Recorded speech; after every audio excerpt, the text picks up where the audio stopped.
بسم اللہ الرحمن الرحیم نحمدہ و نصلی علی رسولہ الکریم اما بعد۔ آئیے پہلے خدا سے دعا کریں اللہ تعالی ہمیں بد نظری کی بد عادت سے محفوظ فرمائے۔ بد نظری کا سب سے بڑا قوت حافظہ پر اثر ہوتا ہے۔ قوت حافظہ کمزور ہو جاتی ہے۔ اس سلسلے میں حضرت مولانا خلیل احمد سہارنپوری رحمۃ اللہ علیہ فرمایا کرتے تھے کہ غیر محرم عورتوں کی طرف یا نو عمر خوبصورت لڑکوں کی طرف شہوت کی نظر ڈالنے سے قوت حافظہ کمزور ہو جاتی ہے۔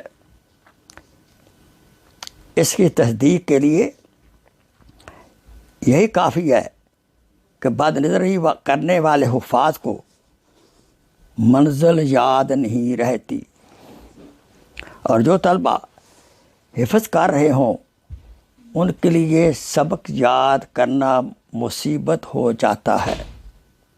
امام شافعی رحمہ اللہ نے اپنے استاد امام وقی رحمۃ اللہ علیہ سے قوت حافظہ کے بارے میں کہ کمی ہو رہی ہے قوت حافظہ میں، اس کی شکایت کی کہ حضرت اس کا حل کیا ہے، تو انہوں نے اس مصیبت سے بچنے کی وصیت یوں کی جو کہ امام شافعی نے اپنے اشعار میں درج فرمائی۔ اشعار یہ ہیں: شکوت الی وقی سوء حفظی فاوصانی الی ترک المعاصی فإن العلم نور من الہی و نور اللہ لا یؤتی لعاصی۔ ترجمہ: میں نے امام وقی رحمۃ اللہ علیہ سے اپنے حافظہ کی شکایت کی۔ انہوں نے یہ وصیت کی کہ اے طالب علم، گناہوں سے بچ جاؤ، کیونکہ علم اللہ تعالیٰ کا نور ہے، اور اللہ تعالیٰ کا نور کسی گناہ گار کو عطا نہیں ہوتا۔ آئیے ہم اس سے سبق سیکھیں، اپنی نگاہ کی حفاظت فرمائیں غیر محرم عورتوں سے، نوجوان لڑکوں سے، اور نوجوان لڑکوں سے بد نظری کا تو علاج ہی کوئی نہیں، اور خدا نخواستہ کسی غیر محرم عورت پر نظر پڑی تو اس کا حل شادی ہو سکتا ہے، لیکن کسی لڑکے پر نظر پڑ گئی اور عشق ہو گیا تو اس کا کوئی حل نہیں ہے۔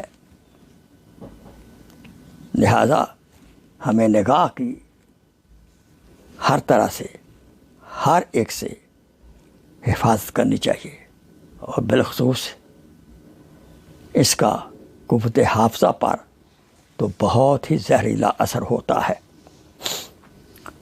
اللہ تعالی ہمیں بد نظری جیسی بیماری سے محفوظ فرمائے، اور یاد رہے آج کا جو سوشل میڈیا ہے، بالخصوص ٹی وی جو ہے یا یوٹیوب جو ہے،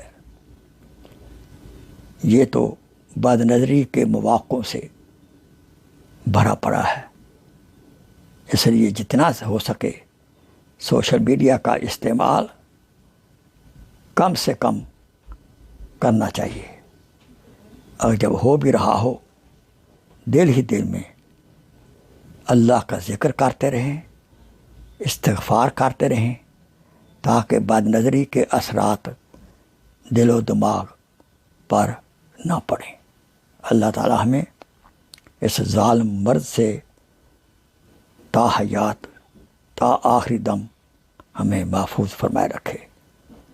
وآخر دعوانا ان الحمد للہ رب العالمین۔ Please share this video as a صدقہ جاریہ۔ جزاک اللہ خیر۔